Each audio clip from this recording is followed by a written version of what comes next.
ఎంతోమంది మహానుభావులు అలాగే ఎన్టీఆర్ గారు కూడా వారి జాబితాలోనే ఉన్నారు. అందువల్ల వారికి మరణం అనేది లేదు. శరీరం లేకపోవచ్చు కానీ వారి ఆత్మ అలాగే వారి స్మృతులు ప్రతి ఒక్క తెలుగు వాళ్ళ హృదయంలో కూడా మరి ఇప్పటికీ పరిమళిస్తూనే ఉన్నాయి.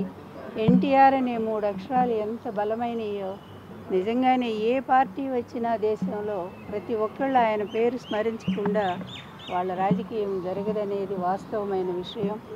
ఒక ప్రాంతీయ పార్టీతో ఆయన దేశవ్యాప్తంగానే ఒక సంచలనం సృష్టించిన మహానుభావుడు. నిజంగానే మరి ఆయన ఒక రాముడు, ఆ రోజుల్లో రాముడు అంటే రామరాజ్యం అనే పేరు విన్నాము. మళ్ళీ ఎన్టీఆర్ గారి పాలన చూశారు ప్రజలు, రామరాజ్యం అనే పేరు తెచ్చుకున్నారు. రామరాజ్యంలో చెప్పాలి అంటే రాముడి ఇంట్లోనే రాక్షసాంశ కూడా వచ్చింది. రాక్షస రాజ్యం నడుస్తూ ఉంది. దానికి ప్రజలే సరైనటువంటి సమయం చూసి బుద్ధి చెప్తారు.